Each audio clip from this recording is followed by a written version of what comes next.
Buenos días, buenos días, buenos días. Hoy estamos en otra línea de transmisión. Estamos por aquí, Periodismo y Sociedad. Gracias, buenos días, Gregory, buenos días, Isidro. Buenos días a todos los amigos televidentes que cada día nos sintonizan y los que nos reportan desde el exterior a través de las vías de las redes sociales. También estamos en el Canal 6 y esto se retransmite en todo el país por distintos canales. Hay una red de cables que lo toma, que nos llena de mucha satisfacción, que han tomado el programa y lo reproducen diariamente. Eso También está bien. está bien, eso está bien. En el Cibao se ve a través del grupo Medrano, desde La Vega. Esto irradia a varias provincias del Cibao y me dice Juan José que todos los días nos sintoniza ya. Buenos días, Isidro. Buenos días, Gregory. Buenos días, buenos días. Con esas relaciones vastas que tú tienes en el interior, sería bueno tener alguien que nos reporte periódicamente de qué está sucediendo en esas zonas donde tantas provincias, donde tantas noticias usualmente se producen. Sí, buenos días, damas y caballeros. Es importante eso que dice Gregory, tener una noticia sobre los temas muy locales que usualmente la prensa nacional no los recoge con la amplitud y con el detenimiento que se merece. Mire, un día como hoy, en 1545, el Papa Paulo III expide una bula convirtiendo en metropolitana la Catedral de Santo Domingo. Pero en Paulo VI, tercero, Paulo III. No el sexto, el sexto vino a la segunda mitad del siglo XX. Paulo III. Pero en 1546, un día como hoy, el mismo Papa Paulo III, y que fuera amigo mío, ¿verdad? Para decir el mismo Paulo,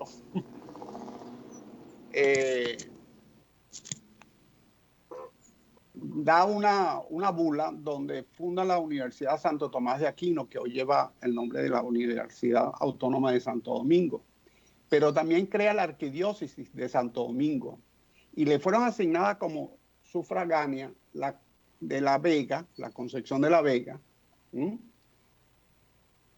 la de San Juan de Puerto Rico, la de Baracoa en Santiago de Cuba, la de Coro en Venezuela, la de Santa Marta y Cartagena en Colombia, la de Trujillo en Honduras y posteriormente le fue asignada la Abadía de Santiago o Jamaica. Hay que decir que no es la de Trujillo, sino la de Ciudad Trujillo. Ciudad de Trujillo, claro. Pero Honduras.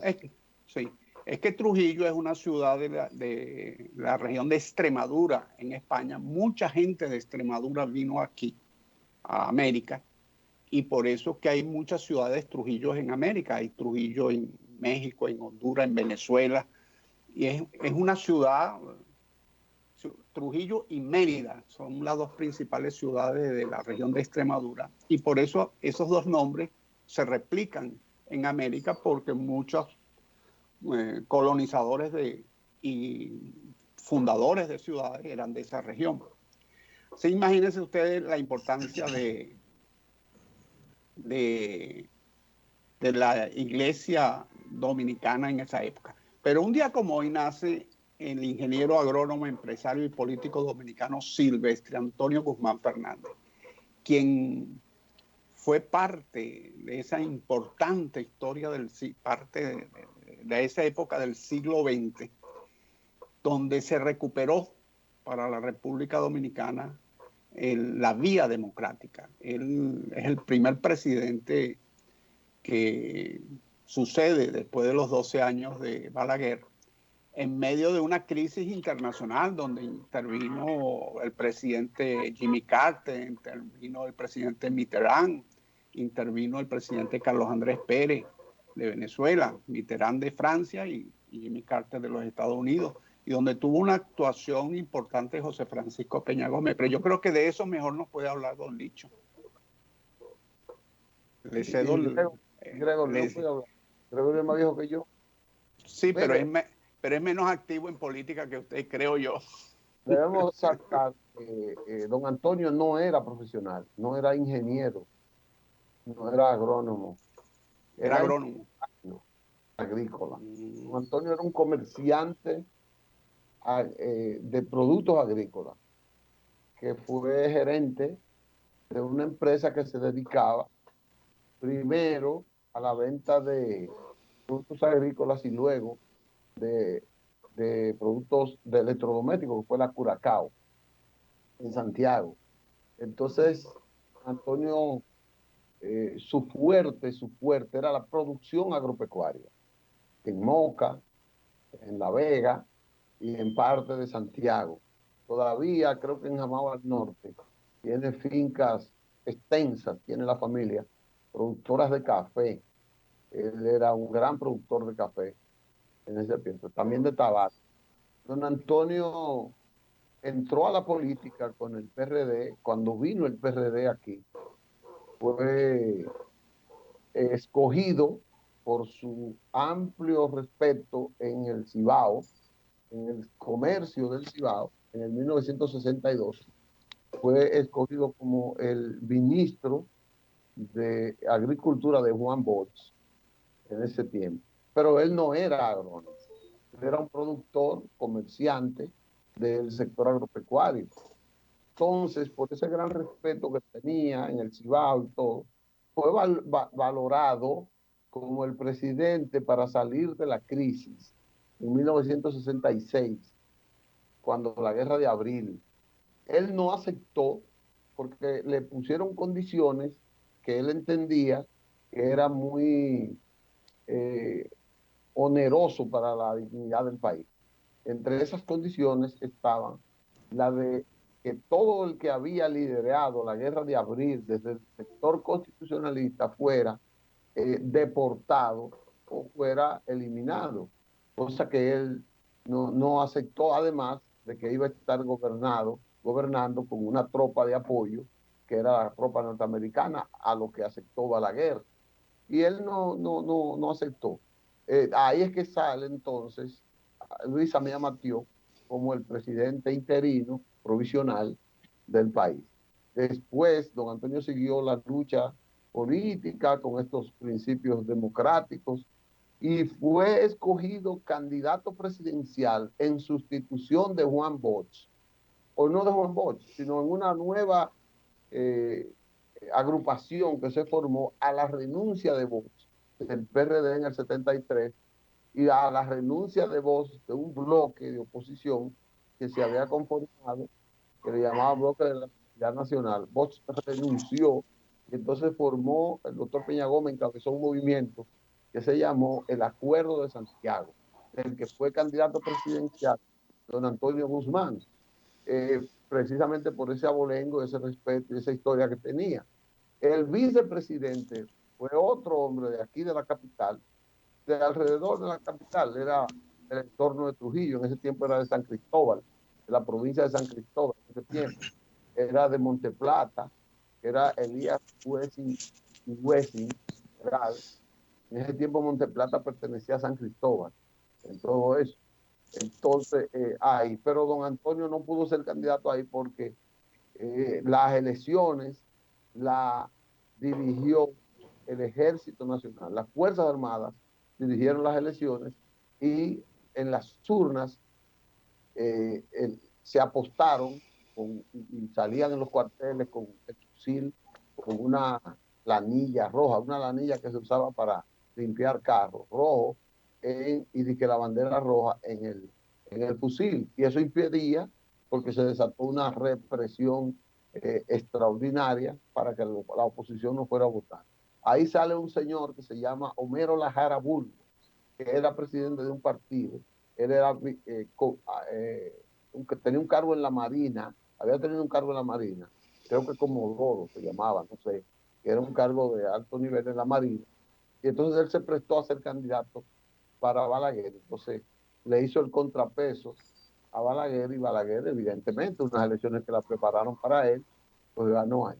Ya en el 78, como usted refiere, don Antonio fue el candidato sobre una estrategia que el doctor Peña Gómez trazó de la que podemos hablar mucho, pero que hizo hasta ahora, se considera, si no el mejor, uno de los mejores gobiernos que ha tenido el país en los últimos 80 años, se dice. Si después de la dictadura de Trujillo, uno o dos gobiernos compiten con el de don Antonio Guzmán como el mejor gobierno, porque abrió las cárceles, el exilio abrió las puertas de regreso a todos los dominicanos, abolió las leyes que prohibían las políticas de izquierda que le llamaban comunistas en ese tiempo, eran 3 leyes, y estableció relaciones con muchos países, quitó el pasaporte, o sea, aquí había un pasaporte que no se podía ir a la órbita socialista soviética, y entonces esas limitaciones él las quitó. Repito, y produjo muchas medidas, como por ejemplo el aumento de salario.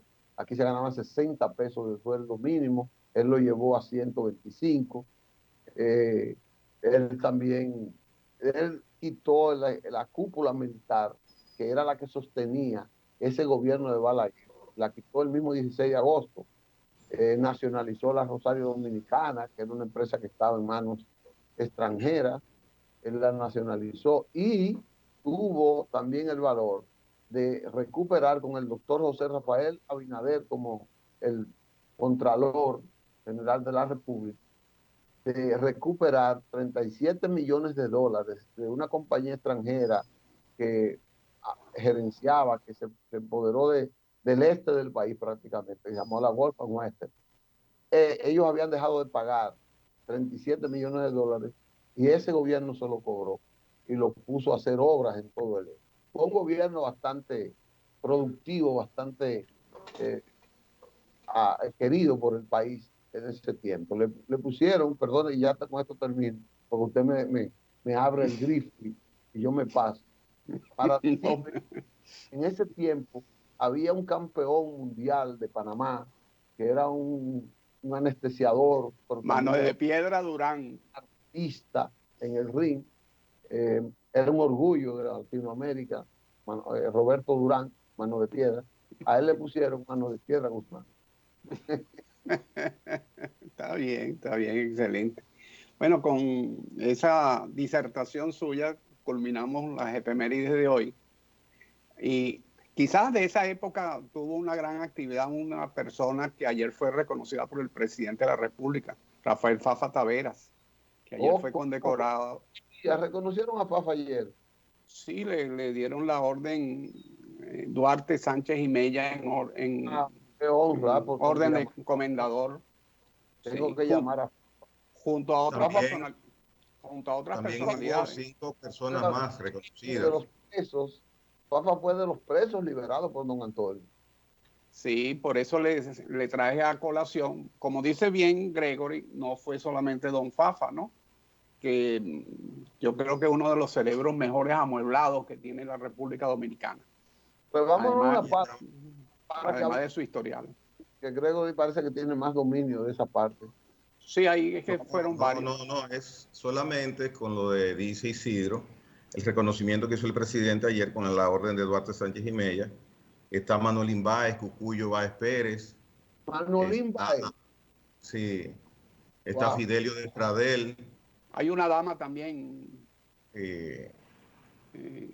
Ando buscando la lista, pero no la encuentro. Fueron ahora. 6 en total. Fueron 6 en total, sí. Rafael Báez Pérez Cucuyo, Fafa Taveras, Fidelio de Pradel. Y Rafa Pérez Modesto también. Rafael Pérez Modesto, oye, fueron luchadores. Rafa Pérez Modesto fue un gran luchador por la democracia en la década del 60 y el 70. Sí. Bueno, eso es importante. ¿Cuál fue la dama? Hay una dama, no recuerdo el nombre. Sí, hay una dama, pero se movió la noticia, se movió y no la encuentro ahora. Pero a ver, es importante que en la República Dominicana se reconozcan a esos héroes vivos, no esperar que trasciendan de este plano terrenal para darle los reconocimientos que merecen. Entonces, dama, porque no sería justo que pasemos y no mencionemos la dama. Sí,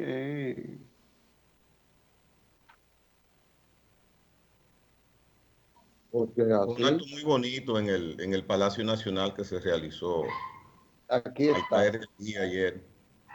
6 personalidades, ¿sí? Ujú.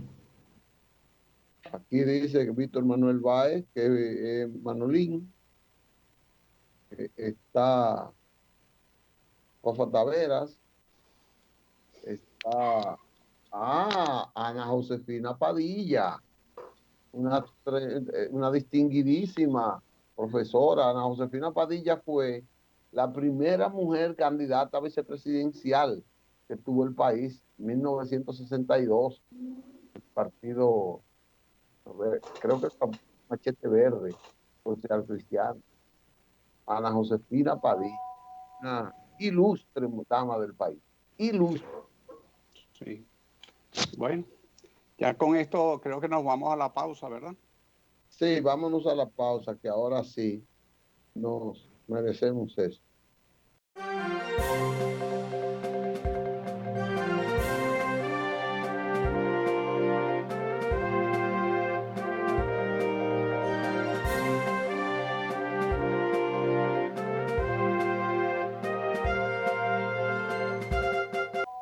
Bueno, nuevamente en el aire, señoras y señores. Mire, don Licho, estoy observando que crearon 11 viceministerios en igual número de ministerios. Me pregunto, a título, o sea, un viceministerio como tal exige la modificación legal de una ley Sí, o de la ley del instituto que crea el ministerio o la institución, o es una ley especial que crea esos viceministerios. la ley, una ley que modifica la ley orgánica de Ok, los instituciones. Entonces, la modificación sería reducir o crear otros cargos. El MAT está reorganizando el Estado en función de las estructuras administrativas y operativas, y entonces, eh, dentro de lo que consideran la modernidad y el cambio, están creando leyes, han creado un servicio de por un asunto de el desarrollo, de la evolución de lo que es la actividad social a la que el Estado le tiene que dar frente. Tengo entendido que ahí hay un viceministerio de educación, hay un viceministerio para educación superior, y hay para la juventud. eh, Quizás me luce que son necesarios. No sé. sí, me imagino que es parte de esa eliminación de instituciones que duplican las funciones, pero habrá algunas que habrá que reordenarla, reorientarla y darle una cobertura administrativa, y por eso se crea esos viceministerios. Pero está bien, eh, excelente, la estaba viendo aquí en la página web de Periodismo y Sociedad de nuestro portal. Sí, sí, sí. Mire, parece que vienen vacunas chinas. Bueno, el presidente anunció ayer que había adquirido 700.000 vacunas chinas que llegan más rápido, parece, que las otras. Tengo entendido que ya a partir hoy estaría autorizando a el Gabinete de Salud para que anuncie ya el inicio de, de la vacunación, y hoy creo que van a presentar un plan, hoy o el lunes, no, El presidente anunció que para el lunes. un plan ya de vacunación. Eso es interesante porque eso calma la ansiedad de mucha gente. Ahora habrá gente que lo verá bien, que se vacunará. Todo el mundo quisiera vacunarse primero, pero el gobierno tiene que administrar en función de los grupos humanos que están más expuestos a contraer el virus. Y por ahí tienen que irse. Entonces, los que menos posibilidad, los que más resistencia puedan tener, deberán esperar. Habrá crítica, evidentemente que habrá crítica, porque no se va a poner todo el mismo día y hay gente que va a vivir de eso, de esas críticas. Sí, primero deben ser los sanitarios y las personas mayores, los funcionarios policiales y todas las personas que tienen una relación cercana con colectivos, con grupos humanos.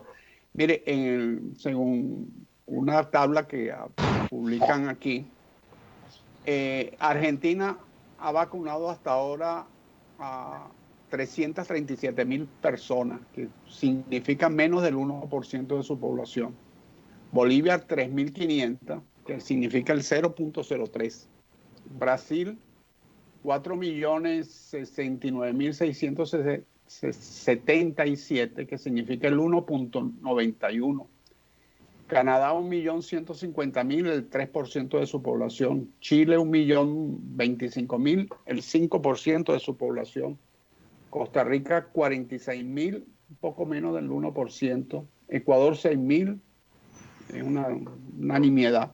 Estados Unidos 3.400.000, que es el 10% de su población aproximadamente. México 640.000. ¿Estados Unidos cuánto? Aquí habla de 33.783.384, que es el 10.1 de la población. Yo tengo un tracking sobre el proceso de vacunación. Parece que este está más actualizado.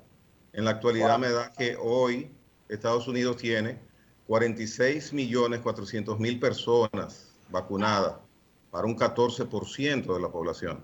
46 millones. Sí, quizás esto debe tener quizá un par de días de atraso. Bueno, lo cierto es que México, Panamá, Perú y ahora próximamente República Dominicana serán los países de América donde se incorpora la vacuna. Bueno, yo tuve problemas con el Skype. Inexplicablemente se salió él mismo por sí solito y tuve que pedir auxilio del técnico que tengo aquí en la casa y vino y Raudio los resolvió. Me imagino que han hablado ya de la vacunación que fue anunciada por el presidente ayer, que el lunes será anunciado al país todo lo que es un plan que está listo desde diciembre por el Gabinete de Salud para cuando estén las vacunas aquí e iniciar este proceso. Me dio mucha gracia ver al presidente decir que lo iban a hacer porque hay personas que están un poco inquietas, con un humor muy fino, lo dijo el presidente. Hay personas que están un poco inquietas con esta situación del plan de vacunación, pero que está listo desde diciembre. Así que tendremos el anuncio de ese plan el próximo lunes, Dios mediante. Y por la euforia que mueve al presidente dentro de, como tú dices, ese humor que él le caracteriza. Él tiene un humor fino y es un gran humorista el presidente. Le dice muchas cosas cuando suelta esas situaciones. Repito, ha contratado el doble de vacuna con relación al personal. Es decir, cada persona va a tener sus 2 vacunas seguras. Correcto. En la República Dominicana. Y sigue ampliando el horizonte para obtener más. Estas 700.000 de China, tú sabes que, no sé por qué razón, pero como que un poco enfriamos la relación con China, pero yo creo que es importante para cosas como esta tener esa puerta abierta con China y que nos facilite esas y otras muchas cosas que China puede impulsar para el desarrollo de la República Dominicana. Un buen gesto del gobierno chino, pues, iniciar con esta actitud de cedernos esa cantidad de vacunas que lucen frente a los otros acuerdos que ha hecho el Estado, que son pocas, pero ahora no tenemos ni una. Y ojalá que estas chinas, pues, lleguen pronto, que eso es lo que la población quiere.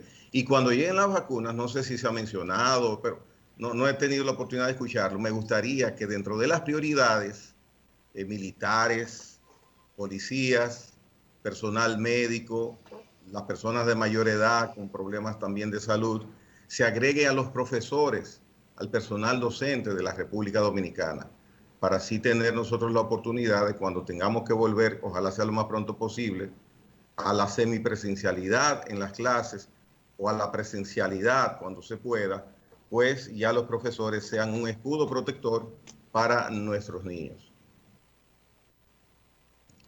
Bueno, bien, bienvenido. Perú va a recibir el sábado 700.000 dosis. Nosotros las recibiremos pronto también y nos incorporaremos a esos programas. Ojalá que sí. Y sigue Israel dominando la cantidad en porcentaje de personas que han sido vacunadas hasta el momento. Israel tenía el día de ayer 66% de su población que ya había recibido la dosis correspondiente de la vacuna contra el COVID. Bueno, parece que el dicho tuvo inconvenientes con su transmisión. Hay un tema con la internet. Yo también he tenido ciertos ruidos en la internet, pero afortunadamente está armónico en este momento. Bueno, don Gregory, ¿qué tiene usted en agenda? Mira, hay varios temas. Un tema que a nosotros nos atañe directamente es el tema de la situación de Haití. En Haití hay crisis, continúa la división en su espectro político, una nación lamentablemente fallida, reconocida por ellos mismos, y con este asunto que ya yo lo había mencionado aquí en el programa, de que se veía venir un resquebrajamiento en la sociedad haitiana cuando llegase el día 7 de febrero, pues lamentablemente se ha producido y vemos cómo al partir, inclusive antes del día 7, empezaron los disturbios en una gran parte del territorio haitiano. La oposición ha designado un presidente interino y este presidente tendría que tener las funciones del Jovenel Moïse, quien está dirigiendo el país desde hace 5 años, desde hace 4 años, para ser correcto, y la oposición ha designado al señor Joseph Messen, no sé si es la pronunciación correcta, o Joseph Messen, quien es juez, y lo ha designado como presidente interino de transición. El fin de semana hubo más de 20 arrestos por parte del gobierno porque se había descubierto aparentemente la intención, un plan para asesinar al presidente Jovenel Moïse. En ese momento se tuvo como retenido al juez de casación Jiquel de Bécil, quien fue liberado en el día de ayer, porque se tenía previsto que este fuese designado en lugar de Moïse en el intento de golpe de Estado que, de acuerdo al gobierno, ellos pudieron abortar. Una situación difícil tiene Haití. Menos mal que usted dijo de acuerdo al gobierno, porque habría que revisar bien la constitución y el ordenamiento legal haitiano para saber si la designación de ese juez como presidente interino está de acuerdo a la ley haitiana o no. Lo que pasa es que desgraciadamente se pone sobre relieve nuevamente que el gobierno es el que controla la Fuerza Armada. Y quien controla la Fuerza Armada con la policía, el ejército, etcétera, en cualquier país, y particularmente en nuestros países, son los gobiernos legales, no legítimos, pero son los gobiernos legales, porque la legalidad la impone el poder de fuego en los países. Así que yo no sé en qué medida la oposición haitiana y estos jueces están apegados al derecho haitiano para designar un presidente interino. No sé en qué medida la legislación haitiana dio como término o da como término el mandato de Moïse en estos días, el día 7, creo que, me corrige usted si estoy diciendo el día mal. Día 7. El día 7, o si es, como dice Moïse, que él tiene un año más de gobierno. Lo único cierto de todo esto es que la República de Haití, desde su fundación, no ha salido de una crisis. Ha tenido unos espacios de tiempo con cierta tranquilidad. Desgraciadamente, tranquilidad bajo las férreas dictaduras y bajo el férreo imperio de la ley armada. Pero desde 1804 hasta nuestra época, con algunos espacios de tiempo, Haití ha sido una sociedad convulsionada. Y pone de relieve nuevamente ese axioma mundial, pero muy particularmente latinoamericano. Quien controla las armas, quien controla el poder de fuego, es el gobierno. Bueno, situación fea la de Haití. Pero es importante, y antes que no dejemos afuera, que el gobierno dominicano ha tenido una actitud bien seria y bien responsable y ha reforzado fuertemente la frontera para evitar una movilización inusual, descomunal, una poblada que se traslade hacia nuestro país, que ya bastantes problemas tenemos como para tener que recibir una inmensa cantidad de ciudadanos que buscarán refugio lo más cerca de su país, que es la República Dominicana. Pero el gobierno ha hecho bien, ha reforzado bien la frontera. Sí, eso hay hay que reconocerlo. Unos 2.000 y tantos efectivos militares reforzando la frontera desde hace ya varios días. El ministro estuvo recorriendo parte de este litoral fronterizo en forma de supervisión y una manera también de levantar el ego, en el mejor sentido de la palabra, sí, y el ánimo. Sí, correcto, el ánimo de los militares depuestos y apostados en ese territorio que divide nuestro país con la vecina República de Haití. Vamos a hacer una pausa, quizás Licho puede conectarse en ese ínterin.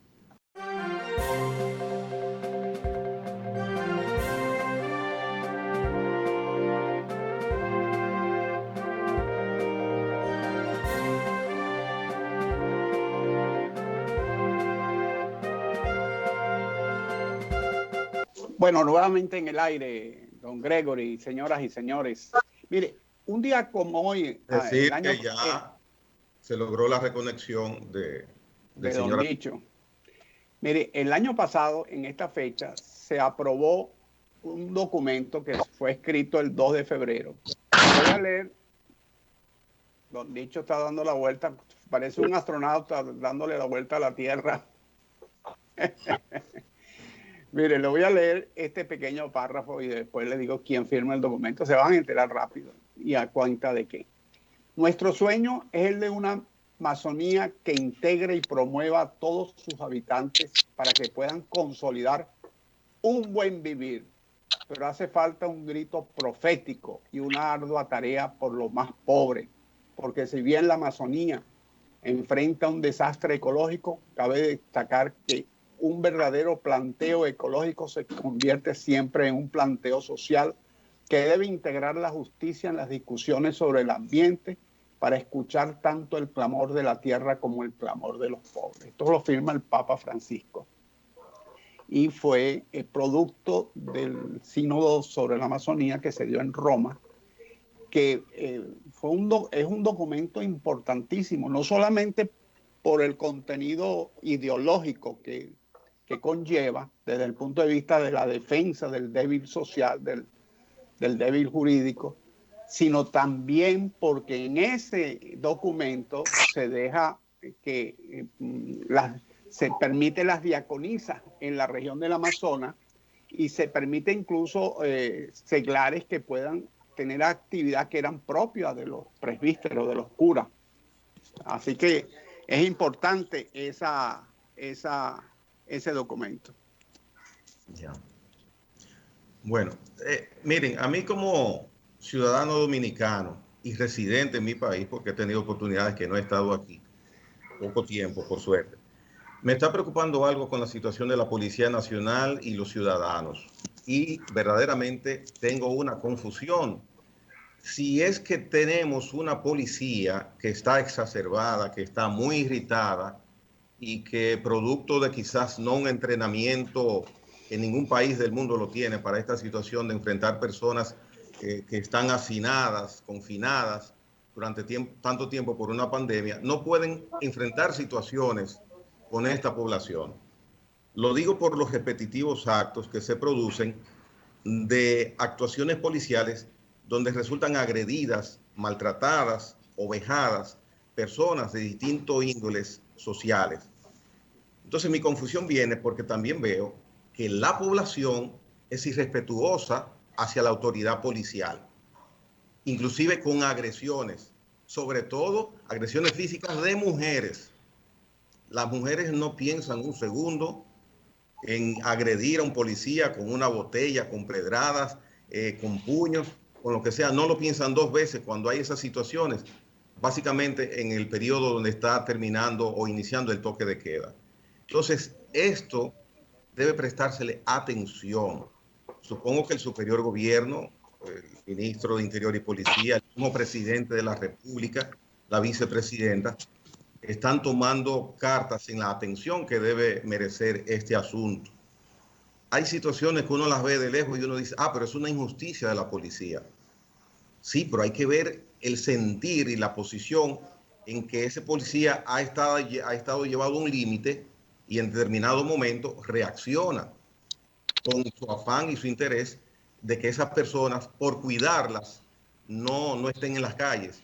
Entonces quería decir esto de la duda que tengo de quién es el responsable de estos enfrentamientos desagradables, penosos y hasta con muertes que están habiendo entre policías y una población que no está siendo respetuosa con ellos. Como Fuente Ovejuna, todos a una. Cuando el encomendador le pregunta que asesinaron en el pueblo de Fuente Ovejuna, ¿quién mató al comendador? Y entonces el pueblo le dice, Fuente Ovejuna, todos a una. Ay, mire, en el tema ese de la policía, primero, la policía tiene ¿cuánto? 15,000 funcionarios. Y 30,000. O 30,000, gracias. Peor todavía. ¿Y cuántos casos se han dado? Se han dado 100 casos. O sea, no podemos hablar de la policía. No, hay policías. La población reacciona. ¿Cuántos han reaccionado violentamente contra la policía? En un país de 11 millones de habitantes han reaccionado 1,000, 1,500. Tampoco podemos decir la población. Lo que sí es cierto es que se ha visto en algunos videos, y eso debe llamar la atención de la dirección de la policía, que la policía no puede reaccionar de cierta forma. Algunos policías no deben reaccionar violentamente frente a agresiones verbales. Tú has hecho una distinción de la agresión física, que es una cosa, pero la agresión verbal, el policía no puede responder ni siquiera con una agresión verbal, porque el policía debe tener una formación y debe tener una preparación mental que lo lleva a entender que esa situación no es para que él pueda hacer uso de fuerza frente a una agresión verbal. Estoy hablando de agresión verbal. Ayer, por ejemplo, yo vi un video de un médico que se le atravesó la patrulla ingresando a su estacionamiento. Se baja el funcionario policial con la pistola en la mano y tiene una discusión con el ciudadano. Pero luego el policía graba los insultos que le está dando el policía al ciudadano. Lo está grabando y le decía, ¿por qué no me dices ahora esto? ¿Por qué no me dices lo otro? Con la pistola en la mano y grabándolo. O sea, eso que es un hecho aislado, eso no es el hecho general de la policía. Hay 30,000 policías en el país y los 30,000 no actúan así. Pero esos hechos aislados deben llevar a un proceso de modificación de conducta, programas internos de modificación de conducta, que creo que el gobierno lo está haciendo por las publicaciones, por las informaciones que ha dado el ministro del Interior, en que hay un proceso de reingeniería dentro de la policía que debe conllevar eso. El policía tiene una función fundamental en una sociedad, y más en una sociedad como la nuestra. Y ese tipo de cosas debe llamar la atención de, como dices tú, Gregory, del alto gobierno y sobre todo del alto gobierno policial, para que se vean esos brotes como cuando a una persona tiene un brote de fiebre y va al médico. Bueno, esos son brotes de fiebre que deben llamarse a la dirección policial a tomar medidas. Es producto del estrés de la pandemia, es producto de lo que sea, pero la tradición de la policía en la República Dominicana es siempre de violencia, de fuerza, de impertinencia, etcétera. Y la población reacciona frente a eso. Yo no estoy justificando nada, yo solamente estoy diciendo que ni son los 30.000 policías y que esos actos parciales, particulares, deben llamar a la atención, porque eso debe ser los llamados de atención para que la policía emprenda o continúe con los procesos de modificación de conducta. El policía es muy importante, pero debe tener mucha paciencia. Un policía debe tener mucha paciencia. Eso creo. Como usted tiene razón y Gregory pone el tema con mucha preocupación. Yo creo que la policía ha avanzado, porque yo no creo que sea una política de la policía y ni se ha generalizado el caso ni desde la población, son casos. Yo estuve escuchando ayer de un muchacho que mataron por Santiago, por ahí. Dicen que lo acribillaron. Siempre he estado en contra de eso. He luchado vehementemente contra eso, contra esos fusilamientos que hacía y que en ocasiones todavía hacen algunos bolsones que tiene la policía. Pero resulta que hay que ver, como dice Isidro, cuál es la reacción del pueblo ante esa situación. En estos días circuló un señor que lo apresaron, estaba ya fuera del toque de queda, él estaba botando basura, y lo apresaron personas que dijeron de la policía. De repente veo el desmentido que no eran personas de la policía que lo estaban haciendo. Todo eso se presta a mucha confusión y se presta a muchos cuestionamientos de la misma policía y sobre todo de los métodos de su autoseguridad, en cómo puede detectar un miembro suyo o uno que no es miembro que esté haciendo las funciones de un policía, porque hay muchos atracos en nombre de policía.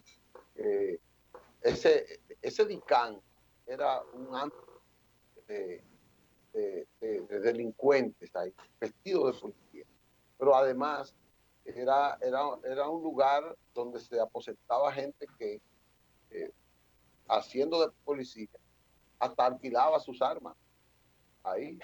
Es decir, más de 2.000 miembros, una policía paralela. Seguro. Entonces esas cosas, la policía tiene que hacerse una profilaxis, tiene que ventilar eso. Yo repito, lo que dice Isidro, un policía no tiene por qué responderle violentamente a una persona a la que está deteniendo. Yo no creo. Eso es la civilidad de la policía, tiene que estar por encima del ciudadano, por encima, porque el policía tiene que buscarse la vía psicológica para poder persuadir a un ciudadano de que tiene la razón para ser amonestado, para ser detenido. Porque si la persona no ha cometido ningún delito, el policía tiene que demostrarle, mire, usted hizo esto, pero de una manera que el policía tiene que sentirse, eso de que orgullo de que un policía que le dicen muchas cosas que le dicen, tiene que soportar muchas cosas. Nosotros tenemos que soportar que se acabó el tiempo. Seguro. Vamos a hacer una pausa, pero no volvamos mañana, vamos a volver. Pero cuídense el fin de semana, que de lo bueno quedamos poco. ¿Cuánto quedan, don Licho? No, han aumentado 45, aumentado. Yo incluía ahí al doctor Jesús Pérez Iglesias, Papa Tavera, Manolín Páez. Claro, claro. a Cocuyo, a doña Josefina, sí, que el presidente los valoró como buenos. Pero es modesto. Usted tiene un buenómetro que mide los buenos. Ya esos 6 son buenos. Felicidades, pasen un buen fin de semana. Muchas felicidades. Y los 27 de las Águilas también hay que sumar. Las Águilas no tienen 27, creo. Tienen todo el país ahora. Como 9 son. Los otros son de los otros equipos. Está bien. Salió el Licey a relucir. Está bien. ¿Qué vamos a hacer? Las Águilas del Licey. Nos vimos. Bueno, adiós.